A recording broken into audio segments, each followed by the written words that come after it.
Selamat pagi teman-teman. Pagi ini kita akan coba bahas driving experience dari Nissan X-Trail B30. Ini mobil tahun 2005, Motuba. Mobil udah lawas, tapi enak sih emang ini. Aduh, rame banget. Bentar. Sebentar. Oh, hari Minggu pagi ya, Velodrome rame.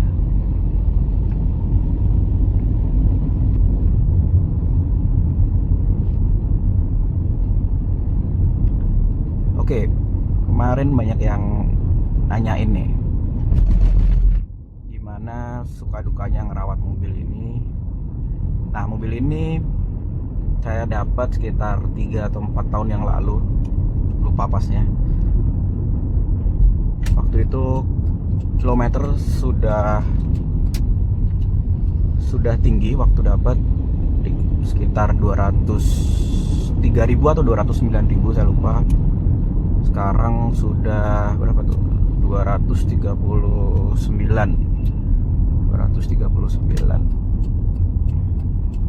Sudah gondrong ya, lumayan sering dipakai memang.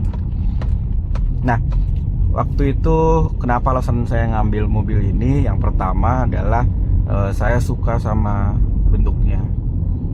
Saya suka gede gitu, gagah, tinggi juga ground clearance-nya.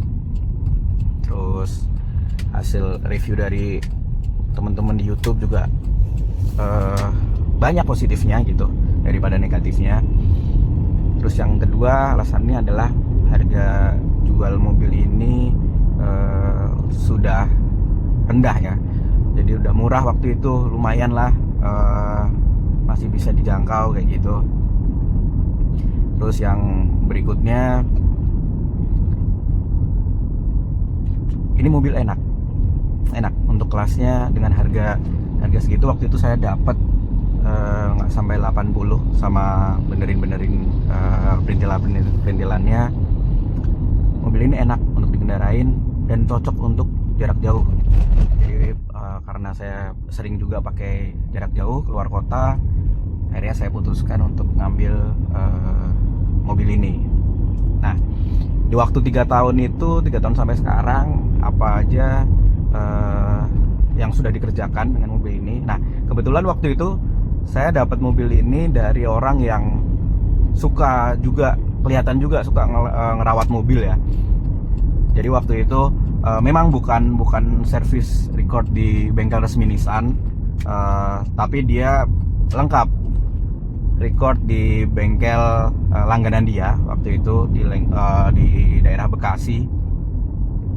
Lengkap, part-part yang sudah diganti juga lengkap gitu. Jadi saya seneng waktu itu, waktu ngebelinya, karena kita bisa tahu historinya sebelumnya gitu, perawatan sebelumnya.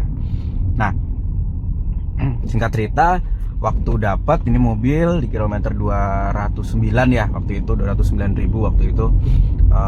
Lalu mobil langsung saya bawa ke bengkel spesialis Nissan Datsun di daerah Duren Sawit waktu itu. Cek ya, ada beberapa part yang memang harus diganti. Waktu itu ada peremajaan koil, lalu ada peremajaan extra fan yang besar waktu itu, lalu engine mounting. Nah, waktu itu di info sama bengkel kalau Nissan X-Trail ini sebenarnya mobil yang cukup tangguh, kuat gitu, selama kita menggunakan spare part yang berkualitas, dalam tanda kutip yang original sebenarnya. Jadi waktu itu direkomendasikan untuk ganti spare part yang original. Tapi ya karena faktor biaya dan kebutuhan lain juga ya, jadi ada beberapa spare part yang saya ganti yang bukan originalnya. Nah, waktu itu apa aja yang bukan originalnya? Yang pertama, engine mounting. Engine mounting itu saya tidak mengganti dengan yang original karena mahal waktu itu. Satu sekitar, jadi ada 4 engine mounting, tapi yang harus diganti waktu itu 2, yang di dekat transmisi itu di harga persatuannya itu sekitar 800 atau 900 ribu di bengkel resmi. Tapi saya ganti dengan yang OEM aftermarketnya, dapat harga 600 ribu untuk 2 unit itu, untuk 2 biji ya. Nah, jadi masih cukup murah. Extra fan saya lupa harganya berapa. Lalu ganti seluruh cairan-cairan, wajib ya ini ya, ganti oli, transmisi, oli matic, cairan radiator saya ganti semuanya. Waktu itu ya habis kurang lebih sekitar di angka 2-3 jutaan lah waktu itu. Nah, terus dalam waktu 3 tahun ini saya coba rutin, oli saya pakai Shell, belum pernah gonta-ganti, saya pakai Shell. Terus untuk oli matic tetap rekomendasi bawaan dari mobil ya, yang ATF. Terus spare part yang udah diganti selama 3 tahun ini ada beberapa hal, terutama di sektor kaki-kaki. Ya memang mobil ini enak asalkan kaki-kakinya sehat. Kalau kaki-kakinya nggak sehat, waduh, mobil ini nggak enak gitu. Yang pertama yang sudah diganti adalah lower arm depan. Lower arm depan, karena di situ dia harus ganti satu set karena bushing arm besar dan kecilnya itu nyatu jadi satu gitu. Jadi beda kayak yang mobil yang lainnya itu. Ini harganya juga lumayan, saya lupa pasnya berapa. Lower arm kanan kiri, lalu ada shock breaker kanan kiri. Itu harganya yang aftermarket sekitar, saya lupa, sekitar 700-800, jadi satu set sekitar 1,5 mungkin. Lalu untuk link stabil, karet-karet yang memang waktunya permajaan ya, jadi ya nggak masalah, memang mobil dipakai gitu kan gitu. Nah sekarang apa aja sisi negatif dari mobil ini ya, kita bahas negatifnya dulu. Yang pertama ya, teman-teman udah tahu ini mobil 2500 cc, 4 percepatan matic konvensional. Mobil ini nggak bisa dibilang irit, apalagi untuk dipakai di Jakarta sehari-hari, macetnya luar biasa. Bisa dapat 1 liter untuk 7 kilo itu sudah bagus ya. 7-8 kilo itu sudah bagus. Untuk bensin memang nggak bisa dibilang irit ya sepadan lah sama tenaga yang dihasilkan, seperti itu. Lalu untuk yang kedua tadi, mobil ini kaki-kakinya harus diperhatikan secara khusus, kaki-kaki, terutama kaki-kaki depan. Jadi mobil ini mobil enak ini sebenarnya mobil ini, cuman itu tadi spare partnya memang kalau bisa diganti sama yang spare part original. Nah, kenapa gitu? Karena durabilitasnya beda memang. Saya beberapa kali eksperimen, saya ganti dengan spare part yang aftermarket, yang OEM, tapi ternyata memang ada perbedaan waktu di situ. Nah, terus yang berikutnya, yang sisi negatifnya adalah untuk ya minor sih sebenarnya. Pilar A ini cukup gede, jadi untuk belok-belok agak apalagi di gang sempit itu agak susah. Tapi kebantu sama itu spion tanduk kecil itu di depan. Ya minor sih kalau menurut saya sisi-sisi negatif dari mobil ini, yang masih bisa dikompensasi lah sama sisi-sisi positifnya. Nah sekarang sisi positifnya ya. Yang pertama, mobil ini untuk perjalanan jauh enak. Kenapa enak? Saya bilang enak. Yang pertama adalah jok. Jadi desain jok dari mobil ini tuh nggak tahu kenapa enak. X-Trail T30 ini, T31 saya pernah pakai juga enak. T32 beberapa kali pinjam punya teman juga. Oh emang enak untuk dipakai untuk jarak jauh itu. Enak, mobil ini enak untuk jarak jauh.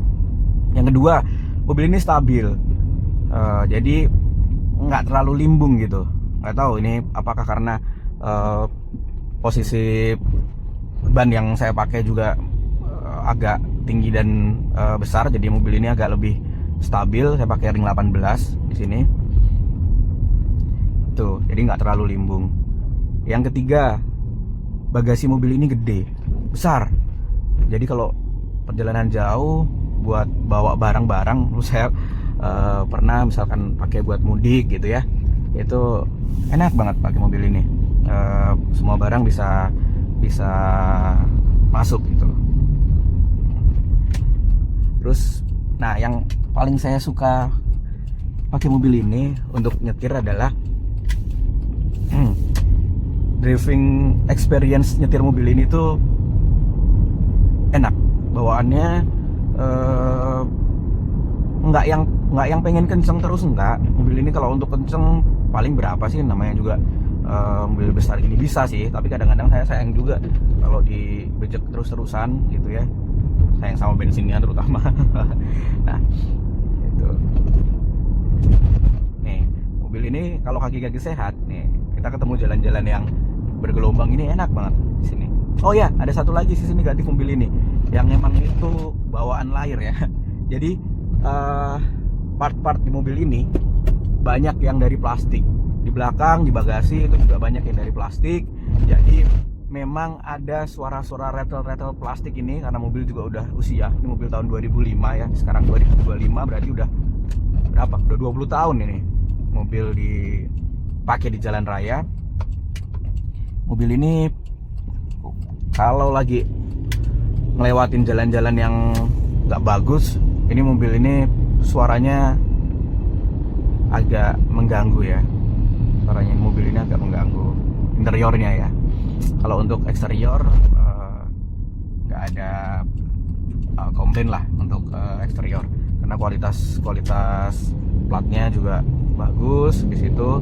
Lalu di cat juga bagus di situ ya. Ini kebetulan saya dapat mobil ini sudah pernah dicat ulang. Nah sekarang udah ada beberapa bagian yang bule untuk cat yang originalnya. Jadi waktu itu mungkin nggak dicat ulang secara keseluruhan ya. Nah mungkin itu teman-teman plus minus dari mobil ini, bisa buat bayangan ya, mungkin ya buat teman-teman gambaran. Cuman saya pesen kalau memang teman-teman ada keraguan untuk meminang untuk membeli mobil ini, mending jangan.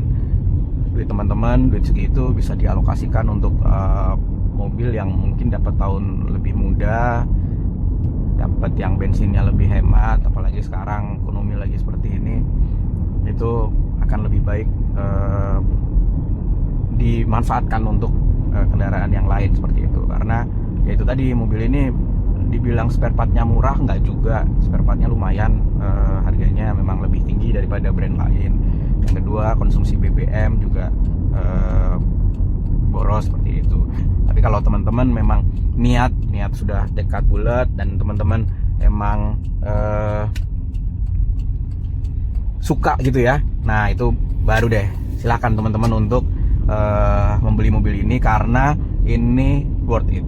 Kenapa saya bilang ini worth it? Satu, asalkan kaki-kaki sehat ya tadi ya, mobil kaki-kaki dan mesin sehat, mobil ini enak dipakai. Apalagi untuk teman-teman yang suka mobilitas jarak jauh gitu ya, atau mungkin teman-teman itu untuk mobil kedua teman-teman itu ini asli recommended sih ini mobil ini. Jadi bisa buat sama keluarga gitu ya, buat agak jauh gitu. Ini mobil enak. Nah, kenapa saya bilang ini mobil enak buat jauh? Emang udah pernah dipakai kemana aja? Ya, saya sering pakai mobil ini untuk ke Jogja, ke Semarang, ke Pati pernah, lewat Pantura yang jalannya waktu itu masih hancur. Enak kok, enak mobil ini. Kalau untuk tol luar kota, mobil ini bisa ya 1,11an lah, 1 liter untuk 11 kilo. Kalau dalam kota emang 1,7 di Jakarta. Ya dibilang boros ya mungkin nggak juga, karena Innova bensin juga segitu. Banyak juga mobil-mobil lain yang kilometernya segitu. Ya mungkin itu aja teman-teman, terima kasih. Dah.